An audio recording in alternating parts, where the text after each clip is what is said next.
بسم الله الرحمن الرحیم. اللهم صل علی محمد و علی آل محمد کما صلیت علی ابراهیم و علی آل ابراهیم انک حمید مجید و بارک علی محمد و علی آل محمد کما بارکت علی ابراهیم و علی آل ابراهیم انک حمید مجید. عرض سلام دارم و ادب و احترام خدمت همه شما خوبان و سروران. امیدوارم هر کجا که هستید توفیقات روزافزون الله متعال قرین راهتان باد. با یکی دیگر از برنامه‌های سفره‌دار در خدمت شما هستیم و جناب دکتر نور محمد عمرای عزیز کارشناس محترم برنامه هم همچنان افتخار دادن و در این برنامه شرکت کردن تا به همراه شما از صحبت‌های جناب دکتر و از راهکارها و پیشنهاداشون بهره مند بشیم و استفاده کنیم. به نمایندگی از شما در آغاز عرض سلام دارم و ادب و احترام و خوش آمد میگم حضور جناب دکتر رو در استودیو. جناب دکتر خوش آمدید. خیلی ممنون. بنده هم عرض سلام و ادب دارم، هم خدمت شما و هم خدمت بینندگان عزیز و در کاران شبکه. امیدواریم که انشالله بتونیم در این برنامه هم بعضی از کلیدهای عشق رو با هم مرور کنیم و بقیه اگر چیزی جا موند دیگه دست کلید دست خود عزیزان هست و خودشون بقیه ماجرا رو پیش ببرند. امید الله متعال. عزیزانی که با ما بودن در برنامه‌های گذشته، در دو برنامه گذشته جناب دکتر مبحث شیرینی رو آغاز کردن با عنوان کلیدهای عشق، آنچه که کمک میکنه در ایجاد یک رابطه عاطفی و احساسی و زیبا بین زن و شوهر در فضای گرم خانواده و کانون پرمهر زندگی زناشویی. و به مواردی اشاره کردن در ابتدای مبحث فرمودن که 15 تا کلید هست و از این کلیدها ما 8 تا رو در دو برنامه گذشته به همراه شما عزیزان مرور کردیم و سعی می‌کنیم ان شاءالله مابقی رو با صورتی بیشتر در برنامه امروز بهش بپردازیم. از جمله کلیدهایی که جناب دکتر اشاره کردن، کلید اولی عبادت بود که به هر حال اصل و اون کلید طلایی حل تمامی مشکلات شاه کلید هست به تعبیر جناب دکتر و کیمیای گم شده ای ماست برای حل مشکلات عبادت. و دومی زبان شیرین، سومی لبخند، چهارمی اینجا باز چهارمی هم باز من دوباره نوشتم زبان شیرین. نمیدونم چرا این لبخند شما همچین لبخند تنها گذاشتید، چرا نمیگید لبخند عسلی مثلا؟ آها، لبخند به جناب دکتر، به تعبیر جناب دکتر لبخندش عسلی و شیرین. و پنجمی آغوش پرمهر، ششمی رو درباره بوسه صحبت کردن جناب دکتر، هفتمی هم درباره لمس بود، لمسی پر از احساس.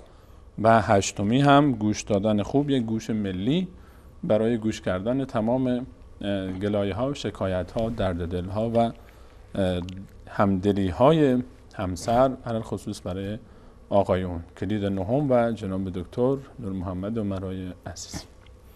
بسم الله الرحمن الرحیم. الحمدلله و الصلاة و السلام علی حبیبی و مولای رسول الله و علی آله و صحبه و من والاه. حقیقتش اصلا استاد سلیمانی عزیز هدف از این برنامه چیه؟ امروز با خودم فکر میکردم که ما اصلا این برنامه رو میخوایم بگیم، باید به دوستان بگیم که هدفمون چیه. تو درون انسان یه همچنین کوچولو موچولو ابو جهلا و ابو لهب ها و فرعونایی داخل انسان هست.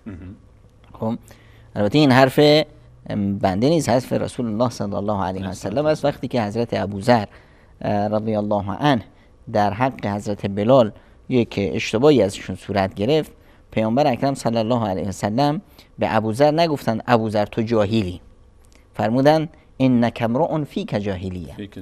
ابوذر توی کسی که هنوز در داخل تو یه جاهلیت‌های کوچولو موچولویی مونده. ما احیانا یه جاهلیت‌های کوچولو موچولویی ابو جهلای ابو لهب‌هایی در داخل ما هست که نمیذارن ما خودمون رو عوض کنیم. خب مثلا وقتی که میگیم مثلا بیایید به خانمتون بگید دوست دارم یا به بچه‌هاتون نشون بدید، بهشون بگید. خب کیه که بچه‌هاشو دوست نداشته باشه، کیه که خانمشو دوست نداشته باشه؟ اما احیانا روش نمیشه. چرا روش نمیشه؟ همین ابو جهل ابو لهب تو یه دار و ندوه‌ای تو داخلش گذاشتن، اینو نمیذارن. خب اینجا چه هست؟ اینجا باید این فرد بیاد یه انقلاب بکنه، همه این ابو جهل ابو لهب رو از داخل خودش بندازه بیرون، خب شکستشون بده و خودش رو عوض کنه. به خصوص ما مؤمنان که اصلا دین ما دین محبته، خیلی زیباست. ببین خداوند متعال به ما چی میفرماید؟ قل ان کنتم تحبون الله فاتبعونی. محبت و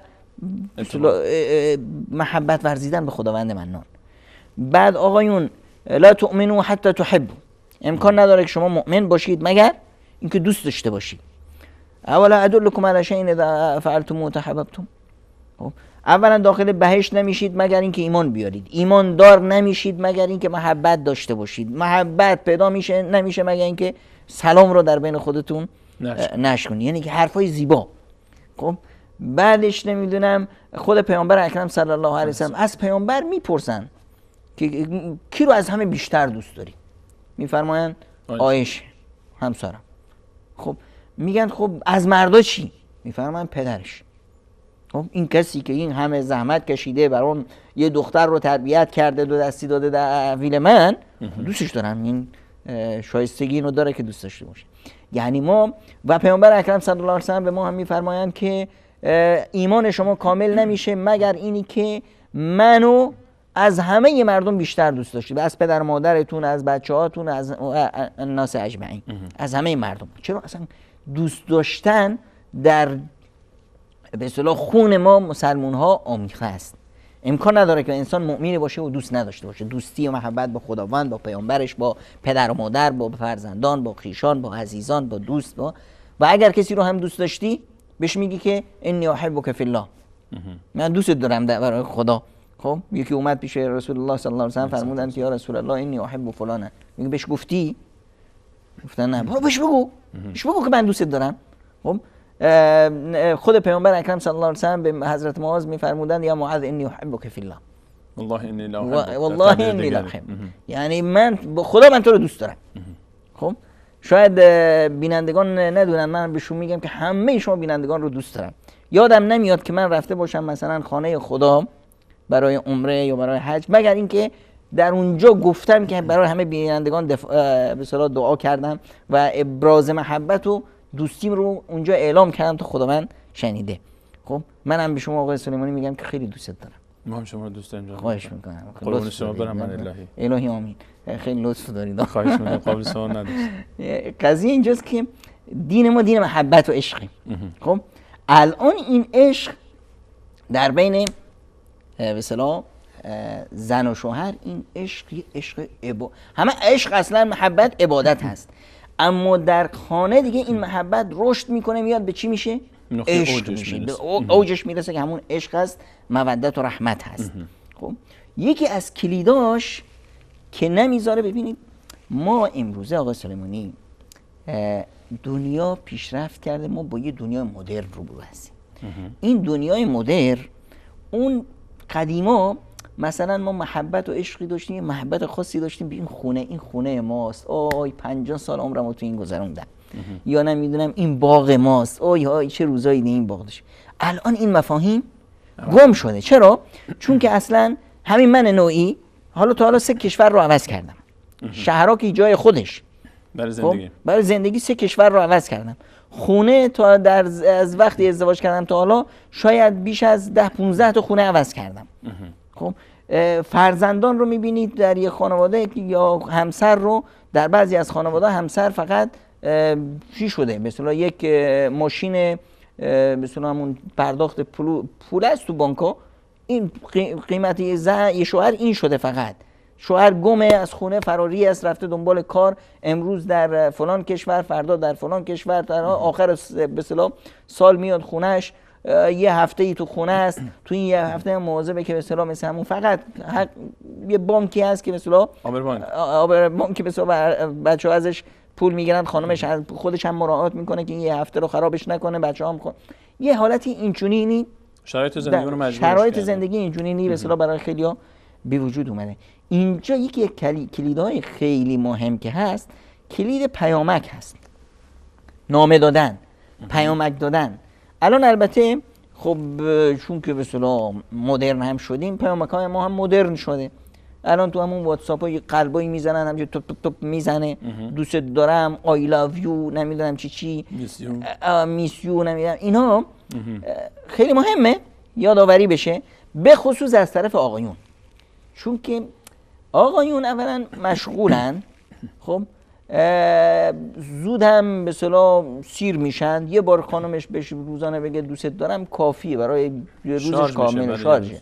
حالا 2 بار گفت خوب خیره، 3 بار گفت دیگه اوجشه، 4 بار گفت میگه بابا دیگه بسه، فهمیدم، میگه من نفهمم که اینقدر تکرار میکنیم. اما خانم‌ها نه. خانم‌ها اگر شما از الان بشینید تا صبح هی برای خانمت قلب بفرستی اینقدر خوشحال میشه. خب 200 تا 300 تا 500 تا 1000 تا هر چی بیشتر بفرستی، هر چی آی لوف یو بیشتر بگی، دوست دارم بیشتر بگیم. اما چی؟ این پیامک ها هم پیامک های مثلا حافظ بازی نباشه. یعنی اینکه بنویسیم براش آقا حافظ گفته واسه خودش. نمیدونم امشب ز غمت میان خون خواهم خفت، از بستر عافیت برون خواهم خفت، باور نکنی خیال خود بفرست تا در نگرد بی تو چون خواهم خفت. خب این بنده خدا دیگه این 2 ساعت نیاز داره بره باز یک لغتنامه بیاره که آقا چی گفت. من البته که متن‌هایی به اصطلاح مثلا میگه بعضیا همچین پیامک‌های زورکی میدن که اصلا اون احساس رو منتقل نمیکنه. میاد میگه که مثلا عشقنی جسم و جانم مال تو، عشقنی پرسش از احوال تو، عشقنی از خودم من خسته ام، عشق من به تو دل بستم.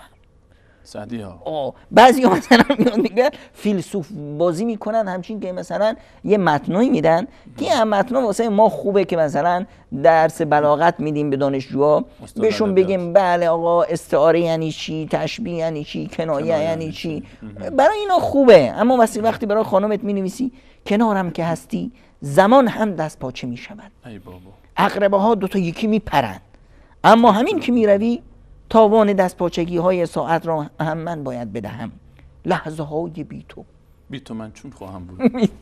خب این به اصطلاح این نه یه مقداری خودمونی ابراز احساسات با صداقت. خب حتی اگر بوسه های هوایی باشه، دورید از هم، خداحافظی میکنید، میفرستی برای خانمت، خب از اون برای اتاق از این برای اتاق. البته بعضی خانم‌ها خیلی رسمی هن. شما اگر رفتی اینجوری بوسه ای زدید گذاشتی رو قلب پروندی خانمت، بعد نگاه میکنم این سلمانی نکنه سرت به جایی خورده باشه. نه یعنی متوجه نمیشم، دیر میگیرم. بعضیا که مثلا همچین چی باید فرهنگ سازی بشه تا یاد بگیرن که این بوسه هوایی این انگار که بوسه زمینی است دیگه.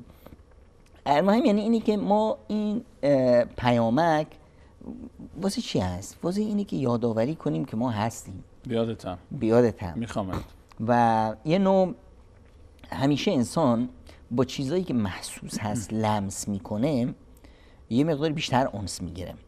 خب اینی که به اصطلاح نامه می‌نویسی، پیامک میدی، پیامک میبینه، ببینید در دیدن پیامک الان چی کل جسمش به حرکت در میاد. یکی چشاش میبینه، دهنش همچنین چپ چپ میکنه با لذت میخونه، گوشاش هم با لذت میشنوه. خب چند 3 حواسش به اصطلاح با هم به اصطلاح اینو دریافت میکنن. خب بعضی وقتا هم که میخواد مثلا یه پوزی بده یا مثلا یکم بیشتر کنه به دخترش یا به پسرش یا به نمیدونم عزیزی که هست دوست بسیار نشون هم میده که بسیار این یه مقداری اعتماد به نفس رو بیشتر میکنه، یه مقداری محبت و عشق رو در بین به اصطلاح زوجین استوارتر میکنه. اما اینی که دیگه فیلسوفانه نباشه، حافظ بازی نباشه، زورکی چیزی رو ندیم که اون بنده خدا بمونه که چی گفت، همینجور رو پوست کنده بهش بگیم که دوست دارم، بسیار در دوری تو سختی میکشم، اما همین که بیادتم این لذت بخشه، همینی که احساس میکنم که به اصطلاح همه این زحمتم، همه این دوری هم واسه توه، واسه زندگیمونه. و این یه مقداری این محبت و عشق رو پربارتر میکنه. بی تو دل من پر از خون خواهد بود، اما با تو چون خواهد بود. عرضم حضورتون جناب دکتر که حالا در همین بحث پیامکی که شما فرمودید آیا تفاوتی وجود داره بین دوره نامزدی که منظورم بعد از عقد دیگه، حالا رسما که 2 تا عروس و داماد زن و شوهر هم میشن، شرعاً دیگه اجازه دارن و هم محظوریت‌ها و خط سرخ کنار میره، آیا بین اون فاصله زمانی دوره نامزدی با دوران ازدواج بعد از شروع زندگی مشترک در تنوع این، در محتوای این پیامک ها تفاوتی هست؟ نیاز هست تفاوتی باشه؟ چون غالبا دوره نامزدی پیامک‌ها پررنگ‌تره. حالا خیلی شاید خیلی از بیننده‌های ما در این دوران باشن. الان کسانی که در این دوران هستن، این پیامک‌ها، این پیام‌ها، این ارتباط‌ها به چه شکلی باید باشه، چطوری باشه، در چه مواردی بیشتر باشه، تا چه حدی باید باشه، محدودیتی داره یا نداره، یا آیا اصلا کلا این ارتباط پیامکی که شما گفتید منحصر میشه به یک متن نوشتاری یا نه میشه فراتر بره؟ مثلا یه تصویری که عکس از خودش بگیره، یه سلفی میگیره، بعد برای خانمش، خانم یه سلفی بگیره برای شوهرش بفرسته، یا صدای ضبط بکنه براش بفرسته، یا نیمچه پیام به فیلم تصویری بگیره بفرسته. مناسب هست اینها یا نه اینها رو مناسب نمی‌بینید؟ ببینید بعضی یک کتاب زیبایی هست میگه که 10,000 شیوه ابراز محبت. شیوه ابراز محبت تنوع داره، ابتکار داره و هر طوری که به اصطلاح فرهنگ اون جامعه اجازه میده یا افراد اینو میتونن پربارش کنن. قبل از قضیه به اصطلاح ازدواج، قبل از اینکه اینا محرم هم دیگه بشن، هر گونه تصرفاتی که خارج از چارچوبه ارزش‌های اخلاقی است و ارزش‌های دینی، این خودش بیانگر عدم صداقت و مصداقیت محبت. خب وقتی که دو تا زن و شوهر شدن چه مانعی وجود داره؟ قبل از این مرحله میگم، یعنی بحث آشنایی و قبل از بحث اینکه زن عقده که شرعاً زن و شوهر حساب بشن. چرا؟ چون که اگر شما کسی رو دوست دارید چیکار میکنید؟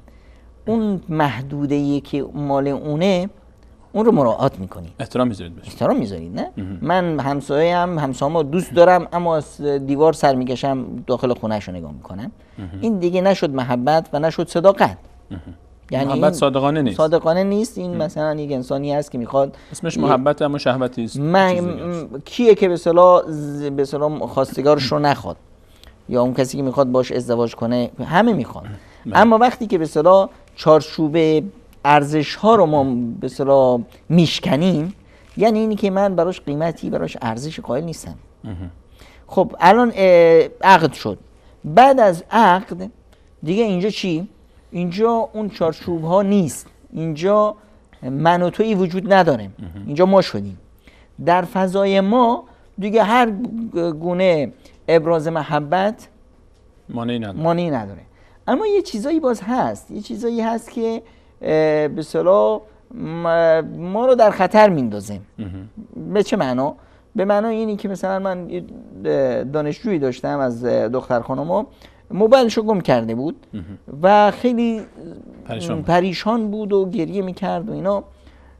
من به اصطلاح فکر کردم که قضیه موبایلش به خاطر اینکه به اصطلاح موبایل با ارزشی بود اینا، بهش گفتم که این موبایلی از طرف من هدیه است واسه شما. میگفت نه، مشکل پولش نیست، مشکل من اون عکس‌ها و فیلمایی که داخلش هست، الان دست کی بیفته، چه سوء استفاده‌ای ازش بکنه اینا. این مسائل رو باید مراعات کرد. خب درسته مثلا عکس فرستادن برای هم دیگه ایرادی نداره، نمیدونم با هم حرف زدن ایرادی نداره، اما اگر دست کسی افتاد به خصوص کرد آن که خیلی به اصطلاح هکرها هستند و اینا. الان همین روزا یکی از همکارای ما رو یکی واتساپش رو هک کرده. خب الان از روی واتساپش برای شاگردا، برای همکارا، برای اون لیستی که تو واتساپش هست پیام میفرسته که من فلانی در فلان جا گیر افتادم، حساب بانکیم کارتم کار نمیکنه، شما لطف کنید به این حساب یه مبلغی بفرستید که من خیلی وضعم خراب. عجیب. خب الان چند تا از دانشجوهاش تو هچل افتادن و اشتباهاً براش پولم فرستادن. حالا ما چند روزه که هی این ور اون ور اطلاع میدیم آقا اگر از فلانی براتون چی اومد این هک شده است. وقتی که این به اصطلاح فضا وجود داره، چرا خودمون رو بیاریم در یک مشکل بندازیم؟ این چارچوبا رو رعایت کنیم، بعد از اون دیگه هر مورد دیگه یا نمیدونم هر قلبی فرستادن، هر شکل کی فرستادن، خب الان شکر خدا همین موبایل ها خودشون واسه این کارو آسون کردن. خب از همین اینا میشه استفاده کرد در ابراز اون محبت و عشق و فضای صمیمی. فضای صمیمی با نمیدونم عکس و بوسه های هوایی بی اینقدر اندازه به اصطلاح گرم نمیشه تا به اندازه‌ای که با تکرار، با هی به اصطلاح هر چند وقتی از حال همدیگه پرسیدن، جویای حال شدن، ابراز محبت کردن، به خصوص اونایی که در سفر هستن، به خصوص اونایی که دور میشن برای مدت ها. الان امکانات هم زیاد شده، ارتباطات تصویری هست، از راههای مختلف میشه حتی صدا و تصویر رو هم از مستقیم، صورت مستقیم از طریق اینترنت مشاهده کرد با برنامه‌های مختلفی که هست و کار آسون کرده برام. خیلی به اصطلاح آسون است، اما چی میخواد؟ یه مقداری به اصطلاح همت میخواد و یک مقداری اینه که به اصطلاح درک کنیم که این چقدر مهم است. چون که به اصطلاح انسان وقتی که دور از چشم باشه کم کم دور از قلب هم میشه. خب دوری از چشم دوری از قلب رو میاره. اینه که نذاریم که در فضایی که به اصطلاح در مدت‌های دوری، در حتی سر کار که میرم، چه اشکال داره هر به اصطلاح چند وقتی یک خیلی خیلی ممنون لطف کردید هر به اصطلاح پیام بفرسته جویای حال بشه و از حال کار نمیدونم همکارا، یعنی احساس دادن که من بیادت هستم. هرچند که از هم جسماً دوریم، روحامون با همه، قلبمون با همه. غیر از این مورد جناب دکتر، حالا اینه که انشالله بینندگان عزیز ما دیگه خودشون تخصص دارن در این موضوع، این موردی هست که این بحث پیامک ها دیگه ماشاءالله الان خیلی داغ بازارش و روز به روز هم داغ‌تر میشه با ابتکاراتی که در رقابت این برنامه‌های مختلف داره ایجاد میشه. هر کسی یه روز شکلک جدید میاد و یک محتوای جدید میاد. بعد از پیام‌های عاشقانه کلید بعدی یک کلیدی هست که متاسفانه خیلی از عزیزان اون رو نشناختن یا بهش اعتماد ندادن. ببینید وقتی شما با کسی حرف میزنید که به مشکل داره، مثلا به شما داره دروغ میگه، خب چه اتفاقی میفته؟ امکان نداره که دروغ بگه و تو چشای شما نگاه کنه. نه، پس چشم هیچ وقت دروغ نمیگه. اینه که زبان چشم یه زبان خاصی هست. این داخل چشم مردمکش وقتی که نگاه دوستانه باشه، این مردمک باز میشه، همچین میدرخشه، حرف میزنه با حرف میزنه. وقتی که عصبانی هست یا ناراحت از این مردمک هم ناراحت میشه، خودشو جمع میکنه. واسمین رسول الله صلی الله علیه و سلم وقتی به کسی سلام میکرد چیکار میکرد؟ تو چشش نگاه میکرد. اصلا پژوهش های علمی امروز میگه که آقا شما وقتی که تو چش کسی زیاد نگاه میکنی اینجوری، خب چه اتفاقی میفته؟ بعد از با هرچی این مدت طولانی تر میشه، بعد از اون یک احساس راحتی میکنین، انگار که مثلا به این پژوهش‌ها این رو تشبیه میده به چی؟ به اون احساسی که بعد از استعمال مخدرات برای معتاد ایجاد میشه. یک حالت روحی ویژه، یه حالت روحی ویژه، یک نمیدونم مثلا این یک تخلیه عاطفی. دقیقاً اینه که مثلا یکی از مواردی که برای همسران پیشنهاد میشه اینه که تو چشای یه دیگه نگاه کنن، اینجوری بشن روبروی همینجوری خیلی رو داخل چشو نگاه کنن، نه تو صورت هم دیگه، تو چشای هم دیگه مسابقه بذارن کی زودتر پرک میزنه. این واسه تا به طوری تو چشای هم دیگه نگاه کنن که خودشون رو تو چش بعدی ببینن. این زبان سلاح نگاه یا نمیدونم نگاه اینقدر مهمه. ببینید ما وقتی دعا میکنیم چی میگیم؟ ربنا هب لنا من ازواجنا و ذریاتنا قرة اعین. خنکی چشم. بار الها از همسران ما و فرزندان ما رو چی قرار بده؟ خنکی چشم. یعنی چشم خنک میشه. از چی خنک میشه؟ وقتی که میبینه این تصویر رو، این لحظه رو، این صحنه رو، این یعنی از علامت رضایت و خوشی که و چشم خیلی مهمه. تاثیر داره نگاه بر هم دیگه. اصلا چشم یه دنیای دیگه است، یه دنیای جادویی است. اصلا شما ببینید در خوشحالی و عشق مردمکش باز میشه. اصلا در شادی زیاد چشم چیکار میکنه؟ اشک میره بیرون. اون چه اشکی؟ اشک سرد شادی. در غم هم اشک میده، اشک گرم، اما اشک گرم حسرت. اینی که چشم خودش یک در نگاه های طولانی در چشم یه نوع اعتماد به نفسی بروز میکنه و یه نوع که اینی که به اصطلاح طغیان عشق رو یک احساسی القا میشه به شخص مقابل. دقیقاً. کاش میدانستم چیست آنچه از تیر نگاهت تا عمق وجودم جاری است. دقیقاً. یعنی اینی که ما حتی در چشممون، در نگاهامون نگاه‌های مختلف داریم. کسی مثلا نگاه میکنه نگاه خشمگینانه هست، یکی نگاهی نوعی ملامت کردن هست، یه نگاه بزرگمنشی هست، احساس احترام و بزرگی طرف مقابل رو به اصطلاح ابراز میکنه. در سیرت رسول اکرم صلی الله علیه و سلم گفتم که پیامبر وقتی که به کسی سلام میداد دستش رو هیچ وقت رها نمیکرد تا اون دستش رها کنه و در طول این مدتی که دستش بود تو چشش نگاه میکرد. بعضی وقتا ما این رو نمیفهمیم. شما وقتی بعضی وقتا از به کسی مثلا به شما سلام میده اما صورتش یه طرف دیگه است، خیلی تاثیر منفی داره. خیلی تاثیر منفی داره. من. در مقابل چی؟ وقتی به شما نگاه میکنه، وقتی تو چشات نگاه میکنه، یه تاثیر کاملا یک فضایی از محبت و یک فضایی از دوستی ایجاد میکنه. حالا وقتی که بین به اصطلاح خانم ها و شوهرهاشون هست، به خصوص در لحظه های عاطفی، در اتاق خواب یا در لحظه هایی که به صورت تنها هستن، چشم میدوزن تو چشای همدیگه، خود به خود یه نوع بار عاطفی در هر دوتا به وجود میان، یه نوع عشقی به وجود میان و خود حرکت های چشم حرف میزنه و یه مرحله میرسه که اصلا چشم طرف رو صدا میزنه.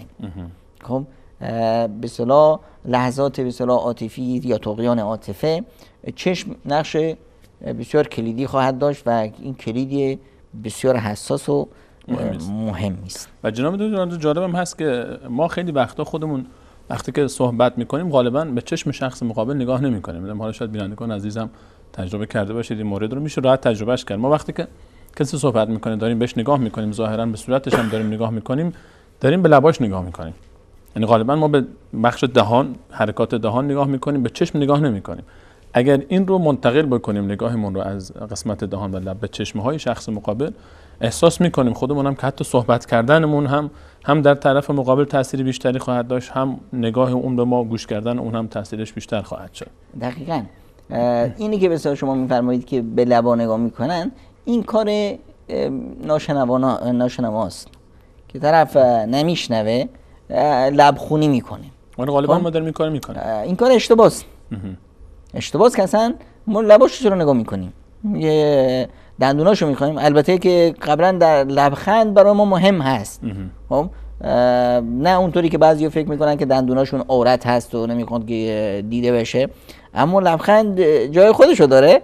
اما غیر از لبخند اون دید به چشم یا چشم در چشم دوختن خیلی مثلا یک تاثیر جادویی داره. کسایی که تجربه نکردن رو تجربه کنن، بعدش هم به ما اطلاع بدن که این کلید چه نقشی داشت. خیلی ممنون جناب دکتر، تشکر از شما. اگر اجازه بدید به همراه شما بینندگان عزیز اومدین طرف دوربین میان برنامه می‌بینیم، برمیگردیم در خدمت شما عزیزان خواهیم بود با ادامه موضوع برنامه، با ذکر این موضوع که عزیزانی که بیننده برنامه هستید میتونید نظرات، پیشنهادات و انتقادات خودتون رو از طریق صفحه فیسبوک ما در برنامه سفره دل، صفحه سفره دل در فیسبوک و همچنین از طریق تلگرام، واتساپ، پیامگیرهای صوتیمون و از طریق پیامک‌های زیرنویس برای ما ارسال بکنید. حتما در بخش پایانی برنامه مطرح خواهد شد. برمیگردیم در خدمت شما خواهیم بود با ادامه کلیدهای عشق. همراه ما باشید.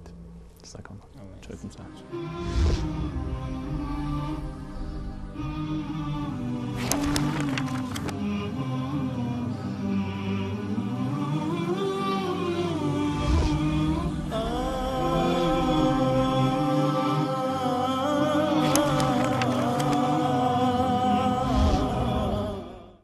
ازدواج موفق.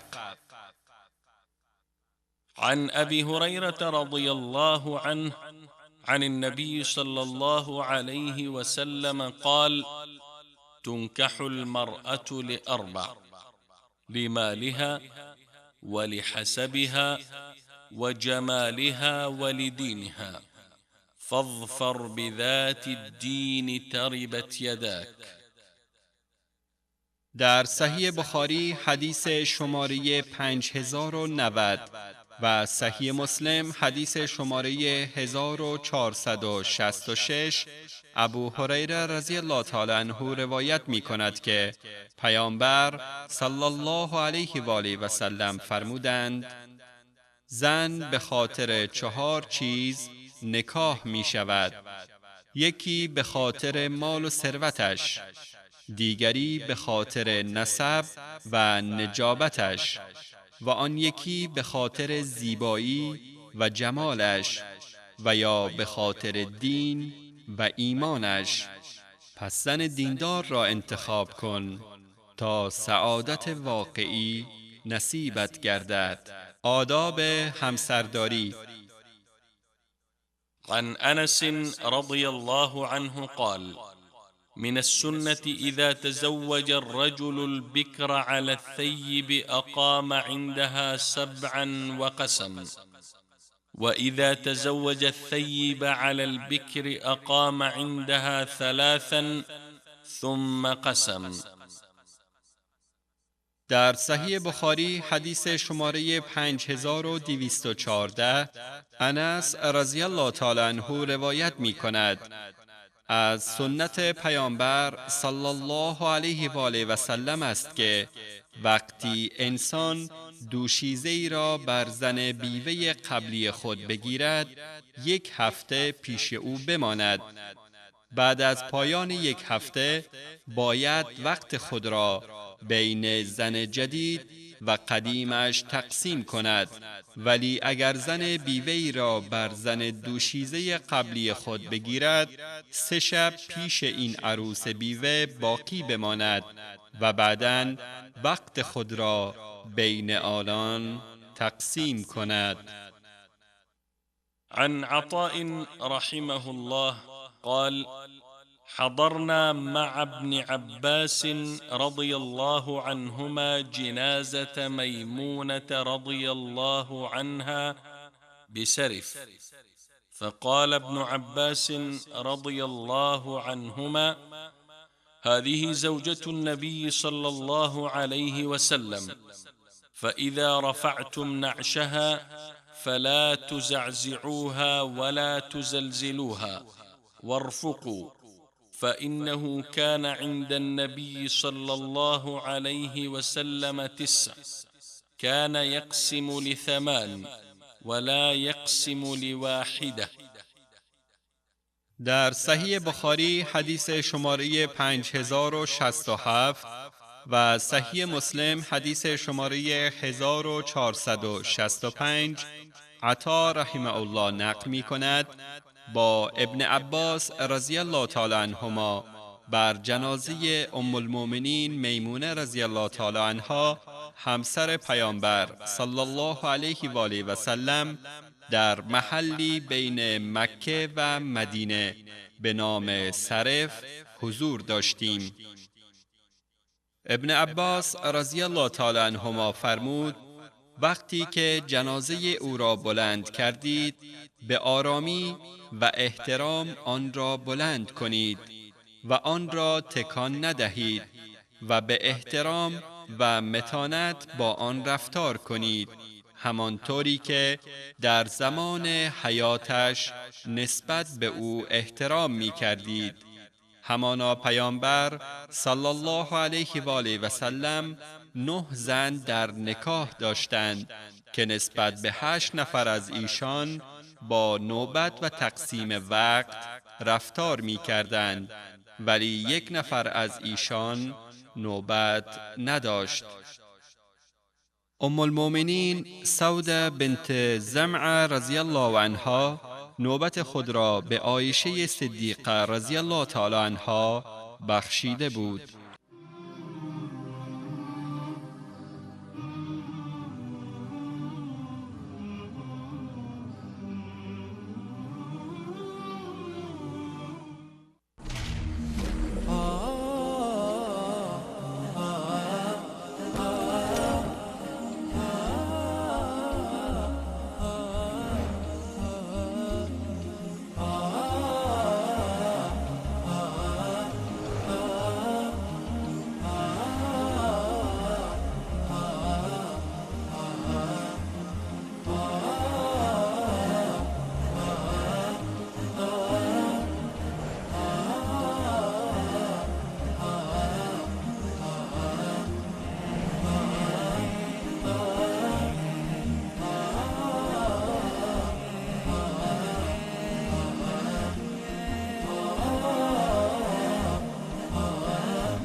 بسم الله الرحمن الرحیم. با سلام مجدد خدمت همه شما خوبان و سروران. بفرمایید چای سبز میل کنید و اگر چای سبز ندارید چای سیاه، بعضی مناطق بهش میگن چای سرخ به اعتبار بعد از تولیدش، بعضی چای سیاه میگن به اعتبار قبل از تولیدش. به هر حال نوش جانتون، هرچی که میل دارید. نارنجی شده که نشنیدم، من یکی نشنیدم، نمیدونم جان دکتر. با شما هستیم همچنان با برنامه سفره دل و موضوع کلیدهای عشق که جناب دکتر در 2 برنامه گذشته آغاز کردن و همچنان موضوع ادامه دارد. قبل از میان برنامه جناب دکتر 2 کلید دیگر رو هم اضافه کردن به موضوع و کلید پیام‌های عاشقانه بود و بعد از اون نگاه و تأثیر نگاه، سلاح نگاه و ارتباط غیر کلامی و این ارتباط‌های غیر کلامی که خیلی هم تاثیرگذار هست. قبل از اینکه به کلید دیگری بپردازیم، عزیزانی که بیننده ما هستن به صورت زنده در فیسبوک میتونید که به صورت همزمان سوالها، نظرها و پیشنهادهای خودتون رو برامون بنویسید همین الان و حتما در بخش پایانی برنامه مطرح خواهد شد. حجم زیادی از پیام‌ها از راه‌های مختلف ما رسیده که من اینها رو آماده کردم که انشاءالله هر چقدرش رو که بتونیم در برنامه امروز مطرح خواهیم کرد و انشاءالله به پاسخ تمام آنچه که شما عزیزان ارسال کردید خواهیم رسید. اما قبل از اون برمیگردیم سراغ جناب دکتر و کلید دیگری از کلیدهای عشق. جناب دکتر، یکی از کلیدهایی که باز خیلی مهم هست اون تغییر روتین زندگی است که ما به اصطلاح احیانا فشارهای زندگی هست، نیاز هست که روحوا عن انفسکم ساعتا بعد ساعت. یه مقداری انسان فضا رو، جدیت رو بشکنیم با بعضی از شوخی‌ها، بعضی از ورزش‌ها.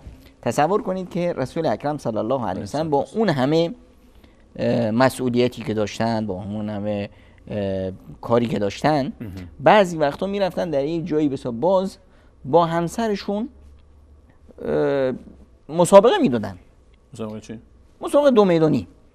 خب یه جوری این فضا رو عوض کردن که روتین زندگی رو عوض کردن. حالا کی بودن؟ پیامبر خدا صلی الله علیه و سلم و معروفه که پیامبر خدا صلی الله علیه و سلم چقدر نیرومند و پهلوان و قوی بودن.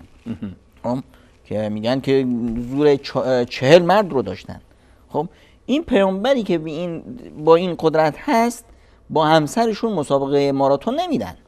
خب در همین روایت اومده که ام المؤمنین عایشه صدیقه رضی الله عنها میفرمایند که یه بار مسابقه دادیم پیامبر برد. چند سال بعدش من بردم. من بردم یعنی چی؟ یعنی که پیامبر ملاحظه کردن. یعنی این به اصطلاح مسابقه به خاطر بازینشون بازو بالا کشیدن نیست، به خاطر اون تغییر ایجاد لطافت در زندگی، دقیقاً احساس جدید، احساس جدید، یه نوع جو رو عوض کردن.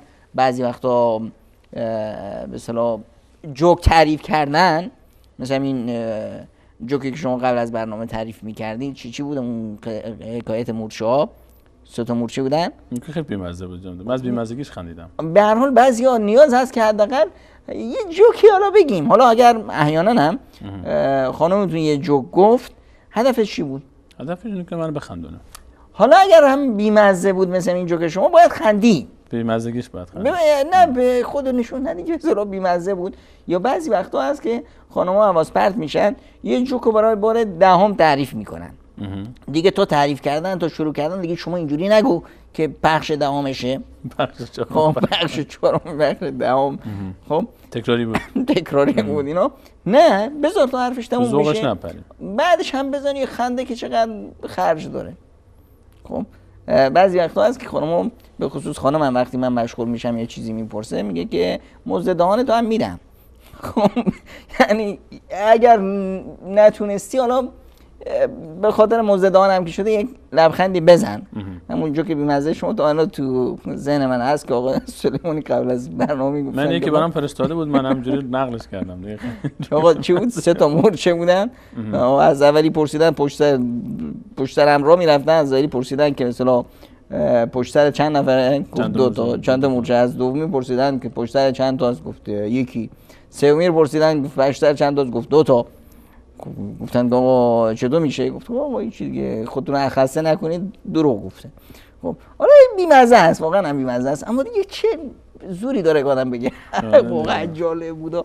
خب این تو ذوقش به اصطلاح نزنه. احیانا یک جوکی یا یه فضایی پیدا شد که مثلا رفتی جایی بازی اونجا مسابقه دادین، بعضی وقتا نمیدونم مسابقه یه چیزی میگن خب مچ بندازید، بعضی وقتا نمیدونم منچ بازی کنید، چیزی نمیشه شطرنج بازی کنید. یعنی یک فضایی که به اصطلاح هدفش فیلم نگاه کردن، سفره دل نگاه کنید. خب حتی اگر فیلم آموزنده ای بود، فیلم مفیدی پیدا فیلم مفیدی پیدا کردین نگاه کنید. یعنی که یک مقداری همین روتین زندگی که اون خستگی ها، اون دلتنگی ها، اون نمیدونم مشکلاتی که پیش میاد، اینا رو یه جوری ذوبش کنیم. این هم یکی از کلیدای مهم هست در به اصطلاح ایجاد یک فضای عاشقانه در خانواده. ولی خب این شوخی جناب دکتر، حالا بیشتر وقتی که صحبت از شوخی میکنیم بین زن و شوهر، چون به هر حال یک فضای خاص هست، یک حریمی هم طبیعتاً داره دیگه. یعنی هر جایی نمیشه شوخی کرد، تو هر فضایی نمیشه شوخی کرد.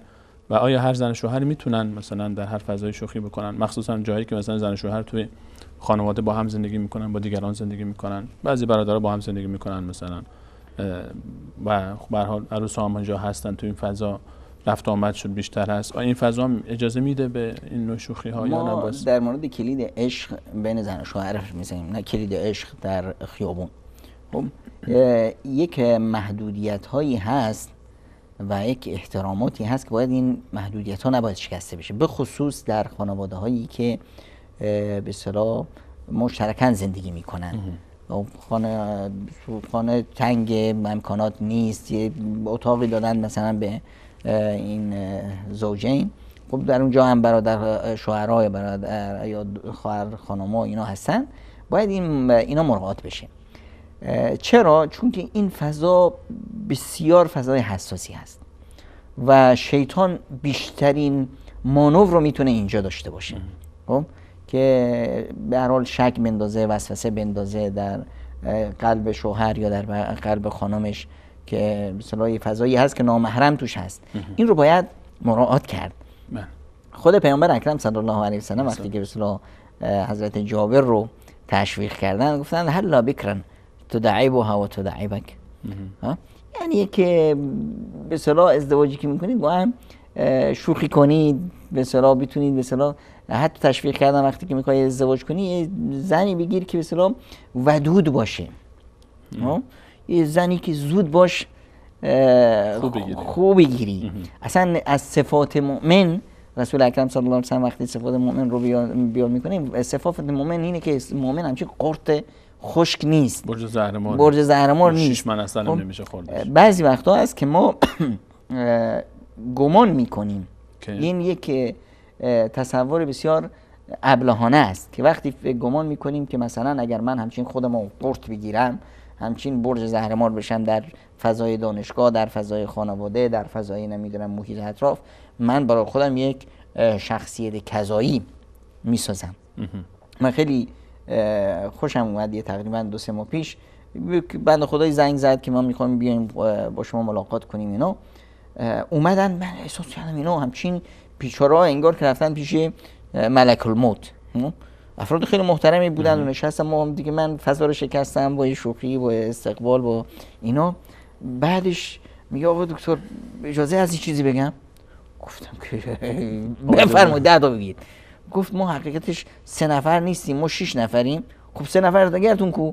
گفت که رومون نشد، چون وقتی من به شما تلفن کردم گفتم که میام، دیگه روم نشد اونا رو بگم بیام. اما وقتی که به اصطلاح دیدم که شما اینقدر با ما خو گرفتید، خودمانی هستید، پس اینا رو بگیم که پشت در خونه. ببین اینا چرا همچین اتفاقی میفته؟ چون که بعضی از مثلا اساتید محترم، بعضی از افراد شیطان بهشون وسوسه میکنه، همون ابو جهل، ابو لهبای کوچولو موچولو که توش شکم هستن، اونا بهشون وسوسه میکنن که همچنین خودتو نشون بده که در حالی که رسول الله صلی الله علیه و سلم، رسول الله، یعنی وقتی میگیم رسول الله دیگه باید همه این رسول الله یعنی چی؟ یعنی فردی که تمام بشریت بهش افتخار میکنه.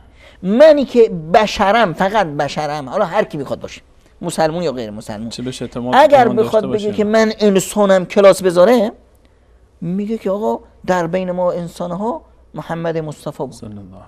اون بنده خدایی که کتاب نمیدونم عظما المئه رو نوشته، مثلا صد مرد بزرگ تاریخ، با افتخار میگه که این بشریت باید افتخار کنه که در بین اونا، در بین بشر، کسی به نام محمد مصطفی صلی الله علیه و سلم هست. مسلمان نیست ها، اما میدونه که وزن پیامبر چی است. این پیامبر یک کنیزک میاد دستش رو میگیره، میاد که چیزی میخوام بهت بگم، میره باش. همینی که کنیزک به خودش این جرأت رو میده، این بیانگر چه هست قاسم؟ بیانگر این که شخصیت رسول صلی الله علیه و سلم طوری برخورد کرده که همه باش راحتن. و جالب اینجا بود که هر یکی از یاران گمان میکرد که در نزد پیامبر اکرم صلی الله علیه و سلم عزیزترین همه است، از همه محبوب تره. اینجوری باید شخصیت یک مؤمن اینطوری باشه. و همین پیامبر رو میبینیم با مثلا با بچهای کوچیک شوخی میکنن، یا عمر ماذا فعل النقیر، پسر بچه‌ای که نمیدونم با یک گنجشکی داره بازی میکنه، این تو ذهن پیامبر هست. پس این تصور که ببخشید میونه کلامتون، این تصور که بعضی فکر بکنن حالا اگه من با خانومم شوخی کردم یا بچه‌ام شخصیت اون زیر سوال میره، به عنوان بزرگ خونه، پدر خونه، تصور نابجایی است. نه که نابجاست، این تصور همون ابو جهل ابو لهب که تو شکم هستن این تصور رو میذارن. وقتی که طرف میاد همچنین قرط میشینه تو خونش مثل برج زهرمار، اونجا چی هست؟ اون داخله همون ابو جهل ابو لهب دارن که شراب میزنن، میخندن که آقا خرج کردیم. خودمونی همین معناش رو داره. خب اگه میخوای اونا رو بندازی بیرون، یه لبخند بزن، یه شوخی بکن، یه جو عوض کن، ببین که همین ابو جهل ابو لهب همچین میفتن بیرون، فرار میکنن که اصلا خودت احساس میکنی راحت شدیم. راحت شدیم. خیلی ممنون جناب دکتر. کلیدها رو شما 15 تا گفته بودید، هنوز فکر کنم 4 تا مونده و حداقل یک نیم ساعتی هم گفتیم وقت اختصاص بدیم بینندگان عزیز و پیام‌هاشون. بعد از این شوخی و بازی، یکی از کلیدهای مهم هم اینه که برخی وقتا فرصتی شد گردشایی بریم، به خصوص اگر مثلا فضایی شد که مثلا بچه‌ها رفتن مدرسه و اینا، 2 نفری بریم مسجد، 2 نفری بریم نمیدونم یه جایی که نمیدونم بازاری خریدی. خب همین به اصطلاح فضایی که بین دوتاست، برخی وقتا که بچه‌ها هستن که خب فضا با بچه‌ها، همه اینها چه با بچه‌ها باشه چه تنهایی باشه، اینا یه مقداری اون تغییر در روتین زندگی هم میاره، به خستگی رو برطرف میکنه، یه مقداری اعتماد به نفس رو بیشتر میکنه، محبت و عشق رو در افراد بیشتر میکنه. به خصوص که خداوند متعال اصلا به ما امر کرده که سیروا فی الارض بکنیم، بریم گردشی شد نمیدونم، به خصوص اگر فرصتی شد و مثلا تونستیم یک عمره‌ای بریم با هم، به خصوص فضای حج و عمره. این فضای حج و عمره یه فضایی است که خیلی از معانی رو در انسان میسازه. به خصوص اگر رفتیم و مثلا کتاب ارمغان حجاز رو قبلا خونده بودیم در کتابخانه عقیده، کتاب چیزی هست به نام ارمغان حجاز که به ما نشون بده اون رابطه ابراهیمی هاجری رو، چه محبت و چه عشق و چه مثلا روابطی هست. وقتی که میریم اونجا در فضای مکه بوی پیامبر و خدیجه رو احساس بکنیم، اون محبت و به اصطلاح عشقی که در بین پیامبر و همسرانش بود، در بین یاران و همسران بود، اون مکتب پربار و به اصطلاح پر انرژی، اینا زندگی رو کلاً فضاش رو عوض میکنه. حالا اگر اومدی مثلا در طواف، در اثنای این که طواف میکنی دست خانومت رو گرفتی و گفتی خدایا بار الها تو گواه باش که من خانومم رو دوست دارم و ازش راضیم. حالا ببین که این چه انقلابی در عشق شما به وجود میاره. در همین موضوعی که اشاره فرمودید بحث سفر و به هر حال رفتن و گشت و گذار، درباره اماکنی که حالا مشهورتر هست در به هر حال کره زمین برای سیر و سیاحت همه اقشار جامعه، چه مسلمانش چه غیر مسلمانش، بلند میشن میرن یک عده‌ای، اسم نمیبرم دیگه، خود به خود مشخص است، لب ساحلی داره و هتل هایی داره و اماکن تفریحی داره و همه چی هم به هر حال دیگه یک شلغم شورباییه دیگه. این اماکن آیا میتونه این سفر به این اماکن، جاهایی که هیچ محدودیتی وجود نداره، هیچ پایبندی وجود نداره، هیچ حریمی وجود نداره، هیچ منعی برای هیچ کاری وجود نداره، آیا سفر به این اماکن هم میتونه در محبت بین زن و شوهر با هم تاثیرگذار باشه که بیشتر بکنه محبتشون؟ به این نقطه بسیار زیبایی اشاره کردید استاد سلیمانی عزیز. بعضی از عزیزان شنیدن که یخ میخورن اما بهشون نگفتن که چه وقت میخورن. این فضاهای آلوده و فضاهای منفی، این فضاها عشق کش است. عشق رو کلن داغون میکنه. واسه چی؟ واسه اینی که شما میرید یه جایی، شما اصلا هدف از گردشی هست، هدف اینه که محبت و عشق رو بیشتر کنیم، رابطه رو صمیمیتر کنیم، یک بارای منفی که در گذر زندگی به انسان میاد اینا رو تخلیه کنیم. وقتی که میری این فضاها فضاهای شیطان هست. در اونجا رنگ و وارنگی ها پیدا میشه. همون چشمی که به اصطلاح اینقدر قدرت جادویی داره برای ساختن عشق خانوادگی، همین قدرت رو داره در چی؟ در تخریب و جلوه نما دادن به اصطلاح زیبایی دیگران. یک مرد یا یه زن وقتی یه بیگانه رو میبینه، بیگانه رو چیشو میبینه؟ تنها این جمال براق زیباییشو میبینه، ظاهرشو میبینه، خبری نداره. چون که از باطنش خبر نداره زود گول میخوره. به خاطر جمال ظاهری زود درش تاثیر گذاره. الان در زنش چی رو دیده؟ در زنش هم این یا در شوهرش این جمال ظاهری رو دیده که قبول کرده، هم صورت و هم سیرت، اما این سیرت رو دیده که در این سیرت یه خوبی هایی هست، یه نکات ضعفی هست. در این فضای منفی اون نکات ضعف طرف مقابل گم هست، دیده نمیشه. صدای دوحال است که از دور میشنوه. خب و شیطان میاد اون نکات منفی که در طرف خودش داره اونا رو بزرگ نمایی میکنه. یهو دیگه این فرد میبینید که خود به خود دلش از همسرش سرد میشه، چشمش اینور و اونور میره. یکی از بدترین سلاحایی که عشق رو در خانواده از بین میبره و داغون میکنه این نگاه بد هست، چشم چرانی هست. و این فضاهای آلوده فضاهایی هست که چشم میچره در بین همه علف ارزها. و همیشه هم میبینیم که افرادی که اینطور هستن هرگز از زندگیشون لذت نمیبرن، هرگز مثلا از همسرشون لذت نمیبرن. چرا؟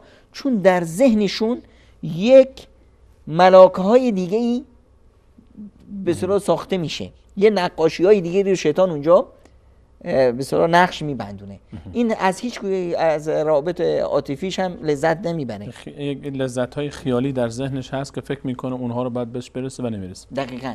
و عزیزان رو من توصیه میکنم، یه برنامه بسیار مهمی ما داشتیم در سفره دل در مورد به اصطلاح فیلم های مبتذل و اینا، که برند این رو تماشا کنن. این خیلی مهم است که تماشا کنن، ببینن که فیلم های مبتذل یا عکس های مبتذل چه تأثیر مخربی داره در فضای خانوادگی. ممنون جناب دکتر. کلید بعدی، کلید فکر کنم 13 هست. کلید 13 رو پیامبر اکرم صلی الله علیه و آله اینطوری معرفی میکنه، میفرمایند که تهادوا تحابوا، به هم دیگه هدیه بدید و محبت بیشتر میشه. هدیه یک معنای بزرگی داره. هدیه تنها دست گل نیست. بعضیا رو میگی گل بده، خیلی بهش برمیخونه که آقا گل پژمرده میشه، حیف این گل رو ضایع کردن، اسراف میشه. خب اسراف میشه. برخی مثلا هدیه رو با یه انگشتر و با یه طلا معرفی میکنن. در اذهان بعضیا دیگه انگشتر و طلا مسخره است. یک آهن پاره زردی من برم این همه به اصطلاح پول بدم که چی بشه؟ خب دست چی نمیدونم تقلبیش هست و همون معنا رو داره. این برمیگرده به فرهنگ‌های افراد، دیده‌های افراد از زندگی. خب کمترینش همین لبخند. لبخند یک هدیه است، مفت هم هست. اون به اصطلاح غذایی که خانم شوهرش دوست داره اون رو میسازه، مثلا درست میکنه، زیباست. واقعا هم این بیانگر این هست که در خانواده به خصوص زن واقعا یک عنصر فداکار هست. یعنی الان از هر یکی از افراد بپرسیم در از دوستان که مثلا غذای دل بخواه شما چیست، جواب داره، پسر، دختر، پدر. اما ازش بپرسیم که غذای دل بخواه مادرت چیه؟ هیچی که مون یاد نداریم که مادرمون غذای دل بخواهی داشته باشه. اون چیزی که ما دوست داریم مادر دوست داره. اون چیزی نقشه مثلا خانم خانواده چقدر پررنگ در این قضیه. هدیه میتونه یک مثلا وعده گردشی باشه، یک نمیدونم به هر حال یه چیزی که طرف مقابل ابراز محبت رو بهش میرسونه که من به خاطر شما این کارو میکنم. من اصلا از جایی خوشم نمیاد که بریم، اما چون که خانمم خوشش میاد میرم. این خودش یک به اصطلاح یک نوع ایثار یک نوع هدیه است. یک نوع همه اینا مفهوم هدیه رو وقتی ما گسترشش بدیم، خوب بفهمیمش، اون وقت دیگه محبت خوش به خود رشد میکنه. اما اگر اومدیم هدیه رو اون چیزی بود که در ذهن منه منحصرش کنیم یک چیز خاص، اینجاست که باز مشکل ساز میشه. چرا؟ چون که طرف مقابل شاید واقعا اگه منو دوست داری که سرویس طلا واسم بخر، اونم سرویس فلانجار، این دیگه توونش که نرسه، خب چیکار میکنه دیگه؟ باید یا دروغ بگه یا وعده بده و بعد نتونه عملی کنه، یا بره قرض و قرضه بگیره. که اینجاست که به اصطلاح این فضایی که ما میخوایم فضای عاشقانه بشه بیشتر به اصطلاح مچاله میشه و از بین میره. بس نمیتونیم ما محبتمون رو گره بزنیم و مشروط بکنیم به انجام این. آیا اگه این هدیه رو خریدی پس منو دوست داری؟ اگه نخریدی پس این معناست که دوست نداریم. نه، که به اصطلاح هر مناسبتی که شد نمیدونم صاحب بچه شدن یه هدیه برای خانمش بخره، نمیدونم یک به اصطلاح بچهش مثلا نمره خوب گرفت، خب زحمت‌های مادر هست. در واقع مرد در میدان جهاد، مرد در خارج خانه هست و میدان جهاد پرباری که به اصطلاح جامعه رو میسازه میدان جهاد داخل خانه است. تا حالا جناب دکتر گفتید عبادت، زبان شیرین، لبخند و سلام شیرین، آغوش پرمهر، درباره بوسه صحبت کردید و لمس پر از احساس، گوش دادن‌های خوب، پیام‌های عاشقانه و درباره نگاه عاشقانه و شوخی و بازی، گردش و هدیه دادن 13 مورد رو ذکر کردید. باز هم مونده هنوز؟ حالا مثلا یک کلید دیگه هست که خیلی کلید پیچی هست، خیلی خوبه. یعنی کلیدای پیچ زیاد داره. این کلید چی هست؟ اینی که به اصطلاح وقتی که با هم میشینن درد دل میکنن، اصلا راز رو به کسی گفتن خودش یه نوع اعتراف به طرف مقابل است که من رود اعتماد کامل دارم. واسه همینه که رسول اکرم صلی الله علیه و سلم میفرمایند که اگر کسی به شما چیزی گفت این ور اون ور نگاه کرد، این رازه، حق نداری این رو نشرش کنی، حتی اگر بهت نگه که مثلا این به کسی نگو. همینی که احساس کردی که این ور اون ور نگاه کرد، یعنی که نمیخواد این رو کسی مطلع بشه ازش. حالا وقتی که شوهر میاد بعضی از رازها رو به همسرش میگه، یا همسر میاد یک چیزای خاص رو به شوهرش میگه، بهش این احساس رو میده که به اصطلاح من رود خیلی اعتماد دارم، خیلی برام عزیزی. خب این چیزا در ظاهرش خیلی چیزای عادی هست، اما معانی که در اثری که میذاره خیلی اثر عمیقی هست و میتونه به اصطلاح، اما دیگه باید یه نوع صداقتی باشه در گفتگو. و یه نوع چیز مهم این است که این مسائل رو هیچ وقت، مسائلی که این چنینی هست، مسائلی که خاص به مسائل زناشویی هست، این مسائل نباید هرگز نشر بشه. که پیامبر اکرم صلی الله علیه و سلم میفرمایند ان من اشر الناس یوم القیامه، از بدترین مردمان کیه؟ اون کسی که یه مسائلی هست بین خودش و خانمش، اینا رو میره بیرون درس میده. به هیچ عنوان در قضایی یک به اصطلاح خاص بین زن و شوهر هست، اینا نباید به هیچ عنوان هیچ جا نشر بشه. نه پیش مثلا مادر، نه پیش خواهر، نه پیش برادر. ولی اینی که عیبی باشه یه چیزی. برای حل این مشکل چیکار باید بکنه طرف؟ اگر مثلا مسائلی بود که مشکل بود، بیماری هست، فلانی هست، این بیماری یا چیزایی که به اصطلاح هست که به اصطلاح خانم بزرگترا میدونن، براش حلی دارن یا مثلا پزشکا دارن، خب میرن پیش پزشک معتمد. پزشکی که به اصطلاح معروفه که به اصطلاح عموما پزشکای محترم دیگه این مسائل براشون تکراری هست و عادی هست، این رو عیب نمیدونن، کار روزمرهشون هم که هست. یا اگر مثلا مسائلی هست که خانم بزرگترها میدونن، اینا رو هم با یک به اصطلاح چارچوبی که هست که نباید مثلا دیگران بدانن که فلان آقا یا فلان خانم یه مشکل خاصه مثلا داره که نمیخواد، حتی یه بیماری اگر باشه، حق نداریم اینو به اصطلاح نقل مجلس دیگران بکنیم. چرا؟ مسائلی که در بین خانواده هست خیلی مهمه که این چارچوبه رو ما رعایت کنیم. چون که درز گرفتن هر یکی از این عیبه ها، چه مال اگر مال خانم بود یا مال آقا، عیب الان عیب کیه؟ هر دو تاست و عیب این خانواده است. برخی از مسائل هست که حتی کل سیستم خانواده رو زیر سوال میبره. خب این مادرش فلان مشکل رو داشت، این دختره حالا ما بریم به خواستگاریش نکنه که این هم همون مشکل داره، تبعات بدی داره بعدش خیلی. حتی اگر مسائل دعوا مرافعی بود بین من و خانمم، یه دعوایی شد، من وقتی میرم یه جایی منتقل میکنم که به صلاحش میگه وای این شوهر من خیلی آدم بدزبانی هست.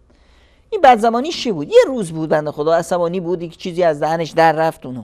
خب روز بعدش تموم شد، الان ما دعوایی داشتیم، حل شد، رفت، ما عاشق همدیگه شدیم.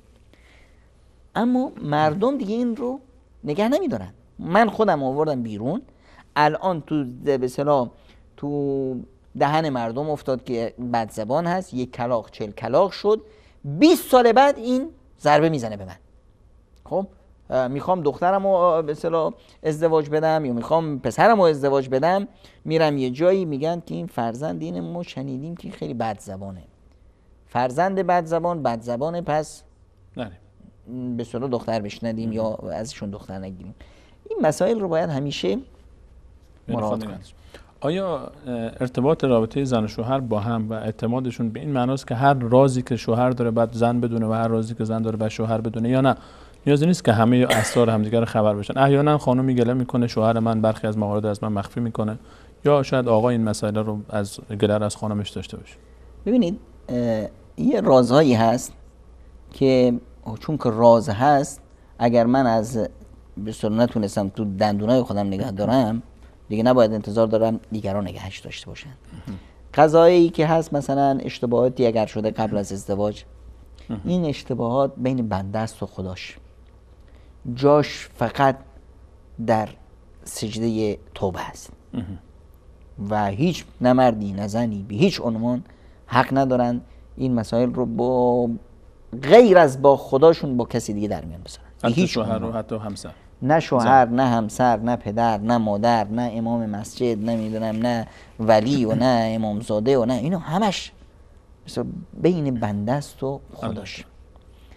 یه مسائل دیگه هست که به اصطلاح نباید، مسائلی که به دیگران ربط پیدا میکنه، اینو اگه من شوهر اومدم به همسرم گفتم، خب من یه اشتباه کردم که به اصطلاح این رو گفتم، بعد کیه که برام ضمانت میکنه که روزگاری همسرم هم به یکی از دوستای عزیزش، به یکی از خواهراش، به مادرش نگه، تا به اونم تاکید بکنه که بین خودمون بمونه، از بین ما 50-60 نفر خارج نشه.